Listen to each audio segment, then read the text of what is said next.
Are you ready to question everything you see in the mirror today?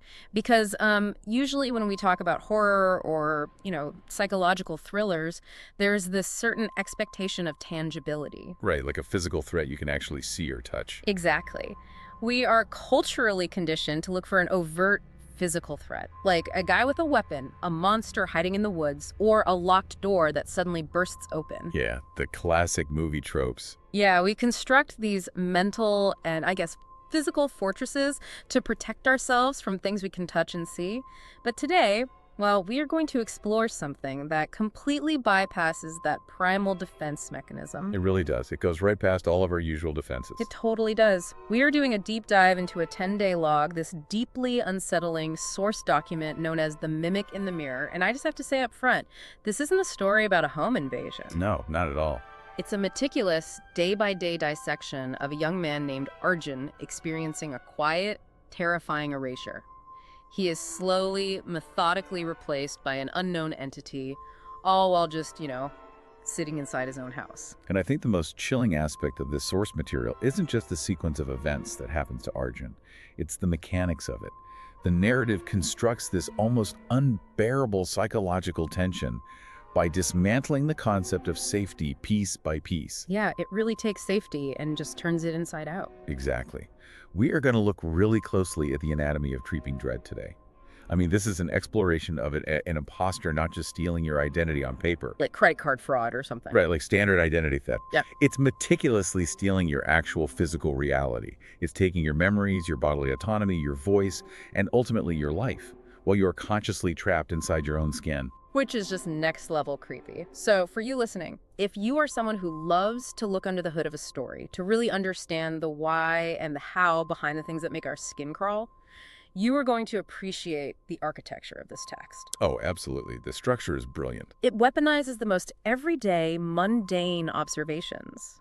A reflection in a piece of glass, a simple blink of an eye, the sound of a floorboard settling, things you do or experience, thousands of times a day without a single conscious thought. The invisible moments of life. Yes. This text turns those invisible automatic moments into vehicles for profound unease. So let's unpack this. We have a day-by-day log chronicling a mind and a body being hijacked. But to understand the true horror here, we have to start before the hijacking even becomes obvious. Right, we have to establish the baseline. Exactly, the baseline of normalcy. And establishing that baseline is absolutely critical. The narrative doesn't open with a monster in the closet. It opens with the narrator's cousin, Arjun, arriving to stay for a few weeks. The setup is incredibly domestic. Super normal family stuff. Exactly. But the author cleverly implants a psychological primer right from the start.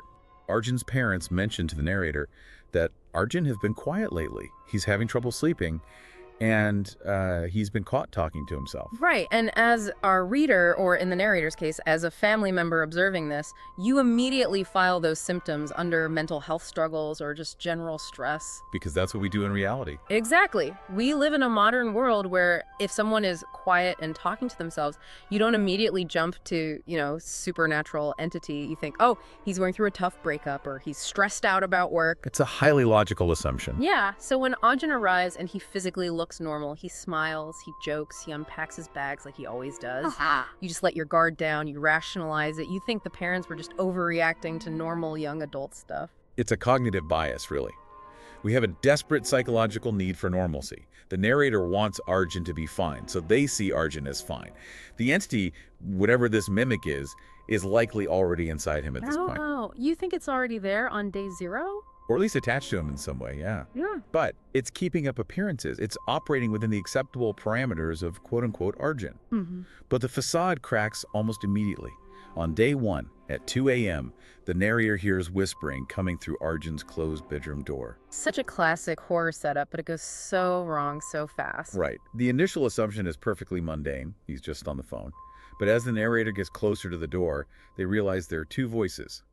One is Arjun's, and the other is deeper, slower, and copying him imperfectly. And this detail is what gets under my skin right away, because the narrator knocks on the door and the voices stop instantly, just dead silence. The immediate cessation of sound is terrifying. It is. And then Arjun answers the door a moment later, sitting totally alone. The phone screen is completely black. He claims he was just talking to himself, and he gives the narrator this smile that the text describes as happening too quickly. Too quickly, yeah. That phrasing is so deliberate. I kept thinking about this moment. Is the scariest part here the unseen monster hiding in the darkroom, or the fact that Arjun is willingly covering for it? I mean, he literally lies to his cousin's face. Well, let's analyze why he might be covering for it, because it really speaks to the mechanics of the infiltration. Is it because the original Arjun is still completely conscious, but he is being threatened? But he's a hostage. Right. Is he a hostage in his own bedroom, terrified into compliance? Or, and I think this is the far more insidious option, is the entity already in the driver's seat? Wait, so the real Arjun isn't even the one answering the door? In that scenario, yeah, the Arjun answering the door isn't a terrified hostage at all. It's a puppet attempting a clumsy improvisation because it got caught off guard. Starting this narrative with auditory horror is a highly calculated tactic. Sound penetrates physical barriers. Exactly. You can lock a bedroom door, but you can't lock out a frequency. Precisely. A closed bedroom door is the universal symbol of safety and privacy in a home. By projecting sound through that barrier, the entity violates the narrator's safe space without ever physically breaching the architecture of the house. It's crossing a boundary without opening a door. Yes.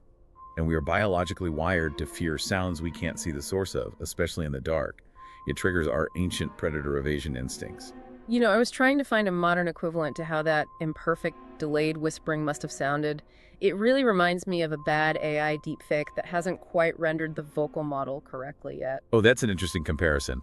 Yeah, have you heard those? When an AI tries to sound human, but the cadence is just like slightly off, it's too slow, or the breathing happens in the middle of a syllable instead of between words, or the pitch drops unnaturally. That sounds synthetic. Right. It triggers this primal alarm in the back of your brain that screams, "This is artificial." That's what I picture happening on day one. The entity is literally running a vocal simulation, and it's experiencing latency issues. That's a very modern way to look at it, comparing it to an algorithm.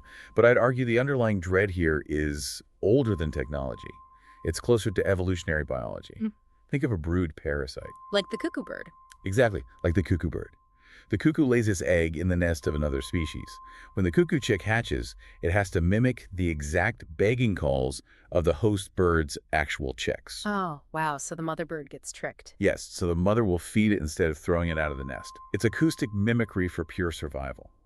What we are hearing on day one is a predatory organism trying to perfectly mimic the call of its host so it isn't rejected by the surrounding environment. Okay, that cuckoo bird analogy is actually much worse than my AI theory, because an AI is just code. A brood parasite is actively, biologically deceiving a mother into starving her own young to feed the monster. It's deeply malicious. It is. And we see the rapid acceleration of that biological deception by day two. The physical behavior starts shifting. Arjun stops eating meals with the family. Which tells us a lot about the entity's limitations. If it is a biological parasite, the host's need for human food might be temporarily overridden. Or, more simply, the entity doesn't know how to perfectly mimic the complex social and physical act of consuming food yet without looking utterly alien. Because eating is surprisingly complicated. It is. Eating involves chewing, swallowing, breathing rhythmically. That's highly complex. So it avoids the dining table entirely to hide its flaws. But it's what happens at night on day two that really escalates things. The narrator is awake, listening. They hear sounds from Arjun's room, but it's not pacing. It's not the sound of walking. The text says it's like something adjusting. Adjusting. That is such a specific word choice. That specific phrasing is so visceral, it sounds like bones being realigned, or, I don't know, something wet getting comfortable inside a skin suit that's a size too small. It evokes a profound sense of body horror without describing a single drop of blood. It leaves the grotesque details entirely up to the listener's imagination, which will always conjure something worse than what can be written on a page. Yeah, our brains fill in the worst-case scenario. Exactly. And then the whispers return. But notice the progression and the learning curve from day one to day two. The narrator doesn't knock this time. They just listen through the wall.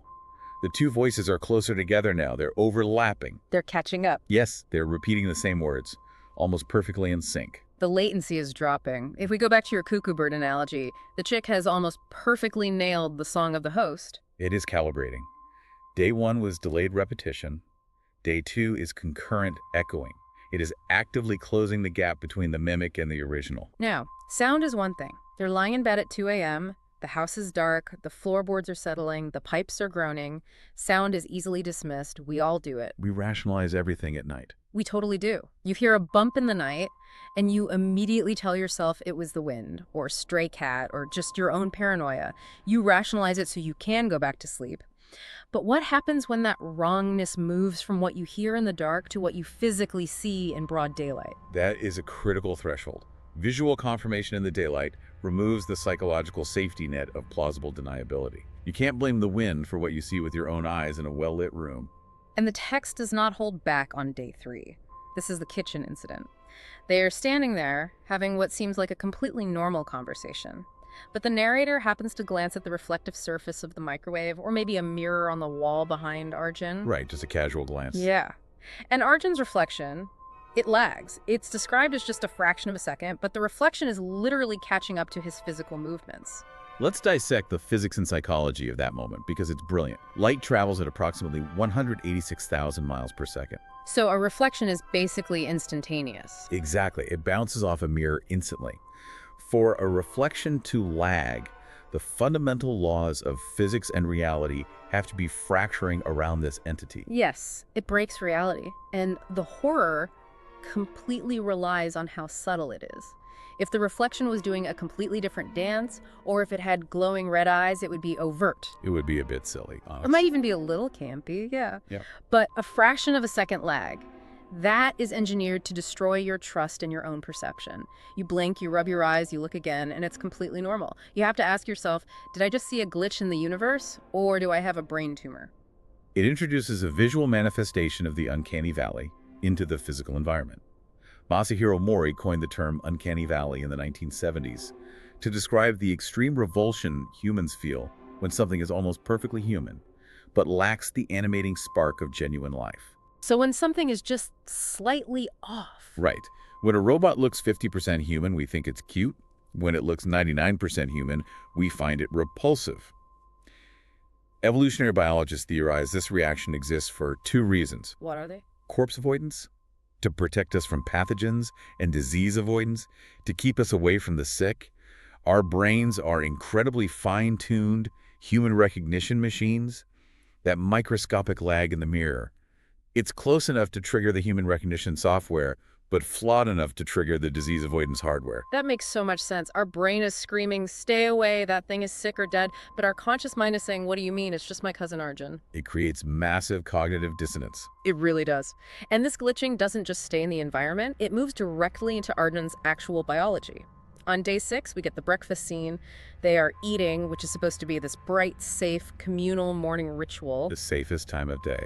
Exactly. And Arjun stops blinking normally. There are these incredibly long, agonizing pauses where his eyes dry out, followed by a rapid, fluttering series of blinks. The narrator describes it as his body remembering how to do it or practicing. Blinking is governed by the autonomic nervous system. It's like your heartbeat or digestion. It is something we do entirely without conscious thought, specifically to lubricate the eye and protect the cornea from debris. So we don't even have to try to do it. Right. To have to manually practice blinking implies that the autonomic systems of Arjun's brain are no longer functioning automatically. Wait, if you look at this as just a biological process, it sounds kind of clinical. But think about the sheer terror of that experience for the actual human being trapped inside. The mental exhaustion would be overwhelming. Absolutely. Think about how much of our daily existence is entirely automatic. If you suddenly had to manually control your breathing right now, every single inhale and exhale, if you had to manually trigger your heart to beat. You wouldn't be able to do anything else. Exactly. If you had to consciously command the complex micro-muscle movements required to chew a piece of toast or lift a coffee mug, you would look exactly like Arjun does here.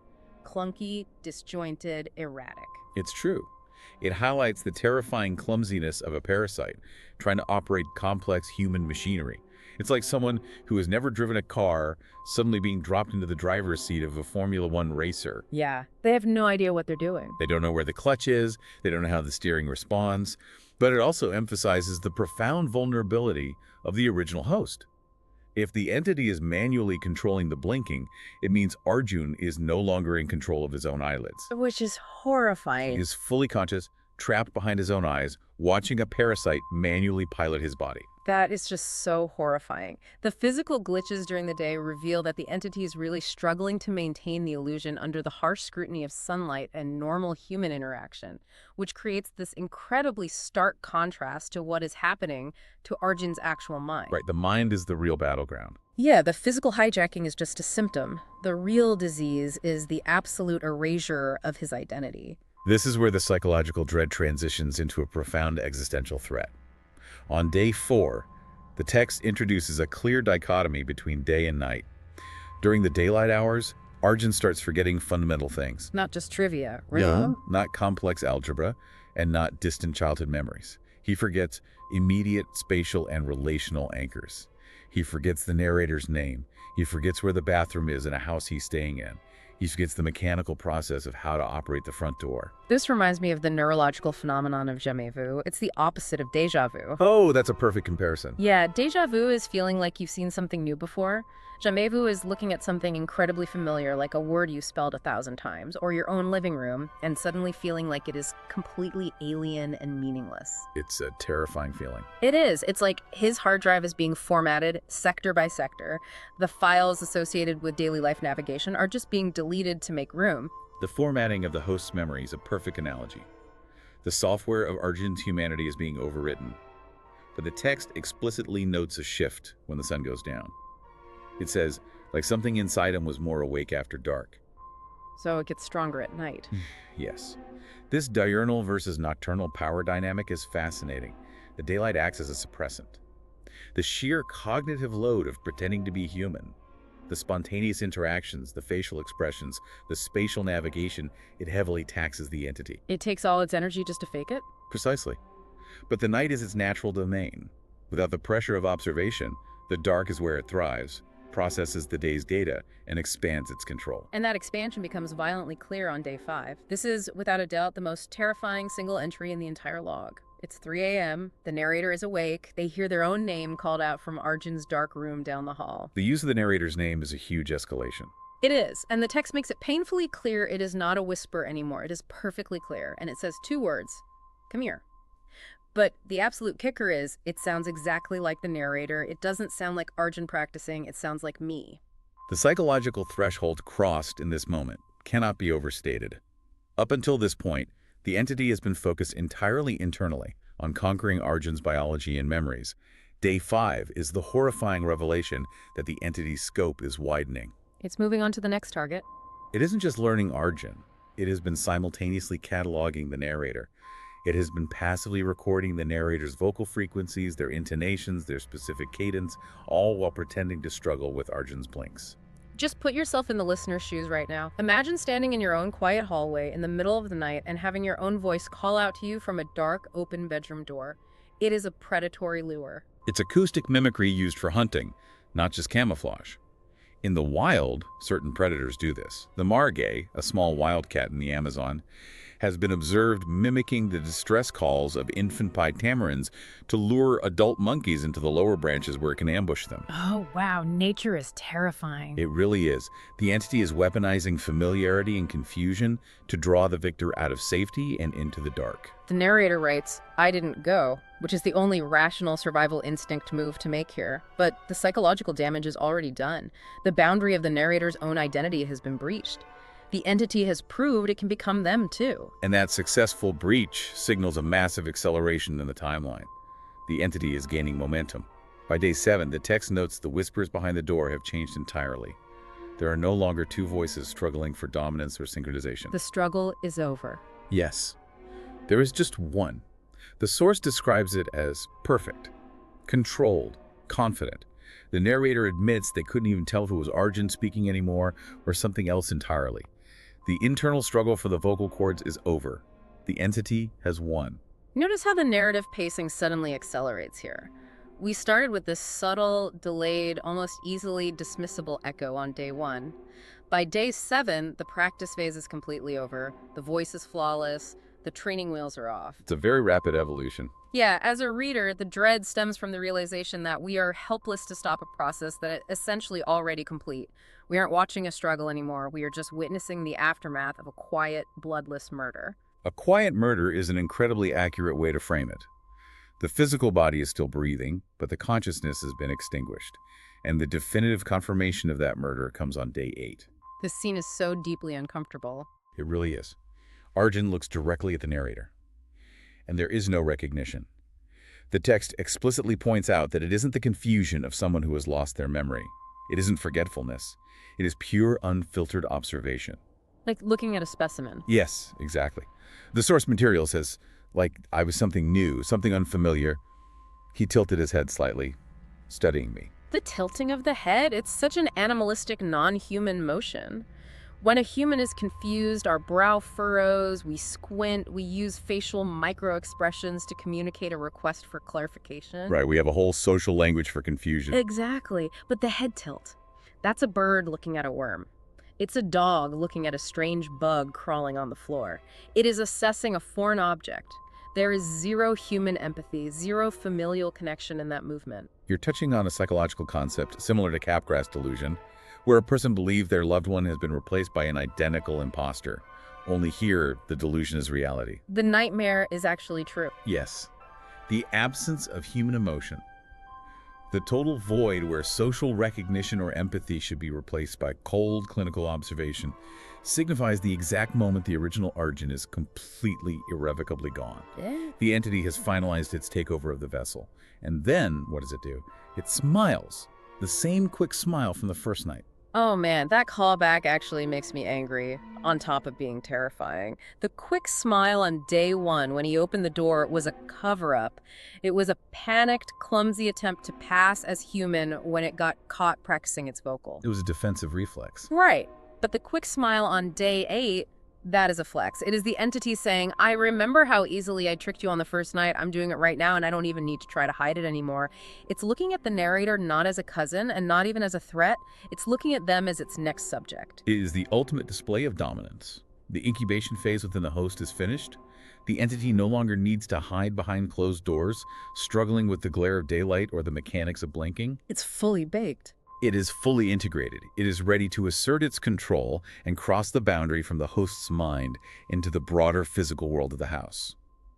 Which leads us to the climax of the log, the breaking of the threshold on days 9 and 10. This is where the tension, which has been stretched so tight over the last week, just completely snaps. Day 9. The narrator finally musters the courage to go into Arjun's room while he is outside in the yard. They're desperate for answers at this point. Yeah, they're looking for anything. A clue, a sign. And the room looks perfectly normal, except for the mirror. The mirror has been moved. It is now facing the bed. And when the narrator gets close to the surface of the glass, they see faint marks, finger lines. Such a chilling detail. But they aren't smudged on the outside glass. The text specifically says from the inside, as if something had been pressing outward, trying to come through. We really have to unpack the horrifying implications of those finger marks. Up until now, the mirror has functioned as a tool of the uncanny valley, a place where the speed of light lags and the illusion of reality fractures. A visual glitch. Exactly. But day 9 recontextualizes the mirror entirely. It reveals that the mirror is not just a reflective piece of glass coated in silver, it is a permeable membrane. Or, vastly more terrifying, it is a physical prison. This is exactly what I was wrestling with. If the marks are from the inside pressing outward, who made them? Is it the entity? Was it trapped in there? Yeah, was it trapped in the mirror, clawing its way into our reality for days before it finally got a solid hold on Arjun? Or, and this keeps me awake at night, is it the real Arjun? Oh, that is a dark thought. Was his consciousness or his actual physical form pulled into some mirror dimension? Is he trapped on the other side of the glass, silently screaming, pressing his hands against the barrier, watching this imposter steal his life, sleep in his bed, and interact with his family? The ambiguity is what makes it a masterpiece of psychological horror. We don't get an answer. But either scenario represents a total collapse of physical safety. Both options are terrible. They really are. Yeah. If the mirror is a door for monsters, nowhere is safe. If the mirror is a prison for victims, then death isn't the worst outcome of this entity's attack. Eternal, silent captivity is. And this physical violation culminates on day 10, the climax of the narrative. The final night. Yes, it's 3 a.m. again, the established witching hour of this text, where the circadian rhythm is at its lowest point and human vulnerability is at its peak. A knock at the narrator's door. The perfect flawlessly simulated voice of Arjun says a single word: open. The narrator is just frozen. They don't answer. They stay completely silent in the dark. And then the true mind-bending horror drops. A second voice coming from behind the first one out in the hallway says the exact same word in the exact same perfect, confident tone. Open. Two voices, both sounding exactly like Arjun. This shatters the fundamental rules of reality the narrator and the listener have been clinging to. Let's think about the spatial logistics here. Up until now, we've treated the entity as a single parasite, a one-to-one replacement. Like one alien takes over one body. Exactly. If there are two perfect Arjuns speaking simultaneously in the hallway, well, the concept of individuality, of singular identity, is entirely destroyed. Wait, does that mean the entity isn't just a parasite? It's capable of multi-presence, like it can split itself? Exactly. It suggests the entity is not an individual creature, yet a contagion. It is a networked intelligence that can manifest simultaneously in multiple physical forms once it has fully processed a template. Wow. And what it does next is the ultimate violation of the narrator's sanctuary.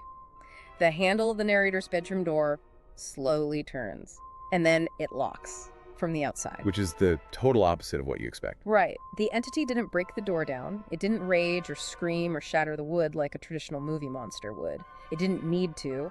It simply asserted control over the architectural space. It locked the narrator in their own room. It reverses the roles entirely.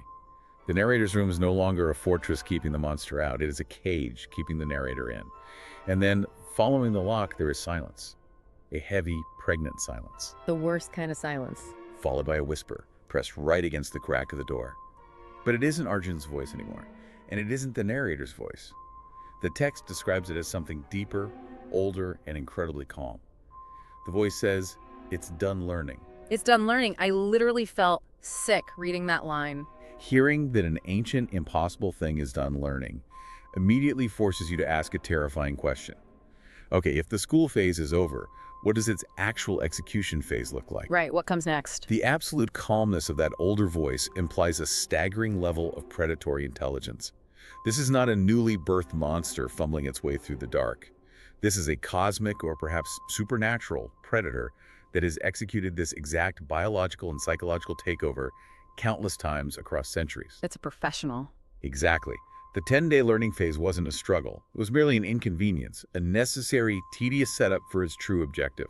To me, the scariest part isn't even the voice. It's the sound of the slow, confident footsteps walking away from the door down the hallway. A jump scare in a horror movie is a burst of chaotic energy. It triggers your fight or flight response, your adrenaline spikes, and you prepare to defend yourself. But this is the opposite. Slow, confident footsteps do the exact opposite. They mean the predator knows it has already won. There is no rush. There is no desperate chase. The trap has been perfectly set, the meal has been consumed, and the predator is simply walking away from the table, entirely unbothered by the prey shaking behind the locked door. It leaves us with this chilling, suffocating silence. The entity has transitioned fully into the physical world. The climax resolves the immediate threat of Arjun's 10-day transformation, but it refuses to offer closure. It leaves one final, lingering thread of unease regarding the physical space that was left behind. Which brings us to the aftermath and the true nature of the contagion. The next morning, the sun comes up. The narrator unlocks their door and searches the house. Arjun is gone. There's no note, no packed bags, no trace of a struggle. The narrator frantically calls Arjun's parents, expecting the worst, and the parents casually say, "Oh, he never came back here. We guess he went missing." The tragic irony of the parents' reaction is just devastating. They file a missing persons report. They tell their friends their son simply disappeared.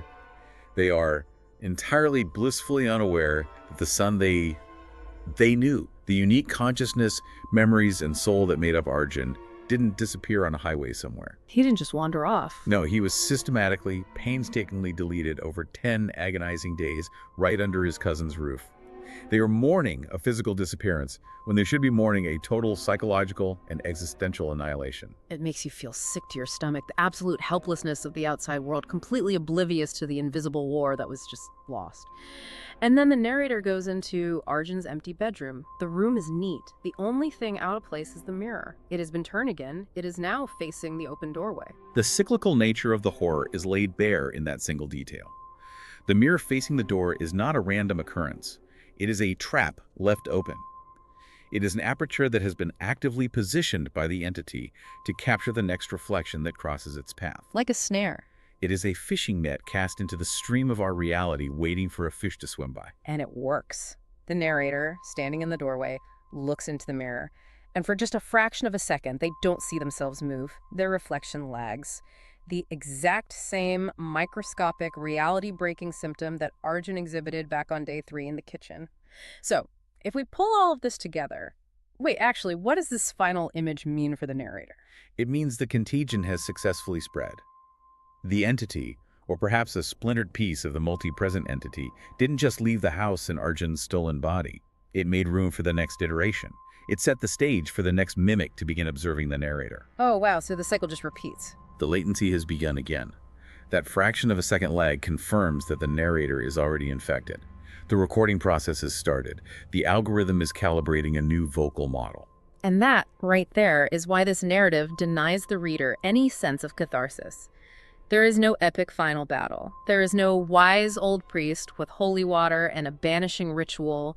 There is no victory for humanity. Just a quiet replacement. It's just a quiet, clean, incredibly efficient, invisible replacement. The profound unease comes from the realization that this quiet murder could be happening anywhere, to anyone. The person sitting next to you right now, your partner, your sibling, your best friend, could be a day 10 Arjun. They could be completely hollowed out and replaced by a perfect, confident copy operating flawlessly, and you would have absolutely no way of knowing. You wouldn't know. Not until it was far too late. Not until they looked at you from across the dinner table with a slight unnatural tilt of the head and gave you a quick practice smile, and you realized there was absolutely nothing human behind their eyes. Okay, we have covered a massive amount of incredibly dark existential territory today. To briefly recap this masterclass in psychological tension, we watched a narrative take us from a subtle, almost completely deniable auditory mismatch of a whisper at 2 a.m. through the nauseating, physics-breaking reality of the uncanny valley, straight into a horrific conclusion. A truly horrific conclusion. Yeah, we watched an ancient, dumply intelligent imposter successfully steal a human life, lock the door behind it, and patiently set its sights on the next victim. It truly is a remarkable piece of source material. It succeeds entirely by weaponizing the listener's own environment against them. Your own home, the cadence of your own family members, the autonomic functions of your own body, and ultimately your own reflection are all turned into mechanisms of fear. Everything you trust is turned against you. Exactly. It thrives on the dread of the mundane turning malicious. The things we trust implicitly to be static and reliable are spatial memories, the basic physics of a mirror, the fact that you are the only one who sounds like you were revealed to be incredibly fragile, easily manipulated illusions. Which brings us right back to that first question I asked you at the start of this deep dive. Are you ready to question everything you see in the mirror today? Because I want to leave you with a final, unsettling idea to ponder on your own.